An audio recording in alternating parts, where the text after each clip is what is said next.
Ito ang latest weather update. Alamin ang pinakasariwang ulat panahon ngayon dito sa Information TV Educational Channel. Patuloy ang unti-unti paglapit ng Bagyong Francisco sa kalupaan po ng extreme northern Luzon. Huli itong namataan, 330 kilometers na lamang po sa silangan ng Talayan, Cagayan. Taglay pa rin ang hangin na 175 kilometers per hour malapit sa gitna at may pagbugso na hanggang 215 kilometers per hour. At kumikilos pa rin ito pahilagang kanluran sa bilis lamang na 10 kilometers per hour. Base po sa ating latest satellite animation, kitang-kita ito mga kulay puti associated sa mga kakapal na clouds at mga pagulan dito po sa may Cagayan Valley, lalo na sa may Batanes and Cagayan. Asahan din po ang mga kaulapan at mga pagulan overnight dito sa may Aurora, Nueva Ecija at Tarlac.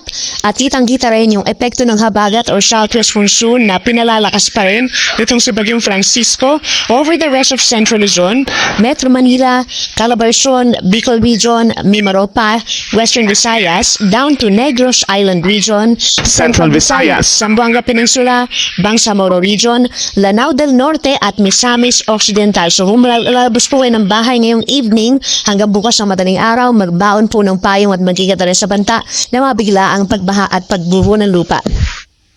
Samantala, yung isang bagyo sa labas pa ng PAR sa may Pacific Ocean, tropical storm po ito with international name na Higos. At rin namataan 2,490 kilometers.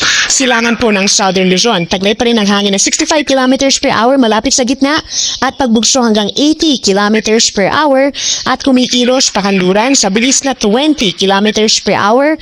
Ngayon hanggang sa pang susunod na araw, wala pa rin pong direktang epekto itong si Bagyong Higos.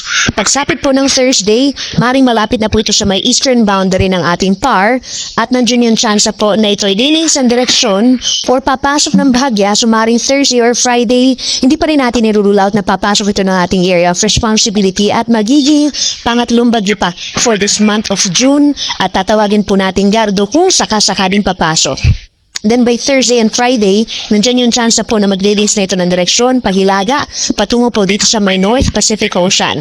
Pero inuulit natin, kagaya nito si Bagyong Francisco, itong si Bagyong Higos, international name, hindi rin po magla-landfall at walang aasahang direktang epekto sa ating bansa.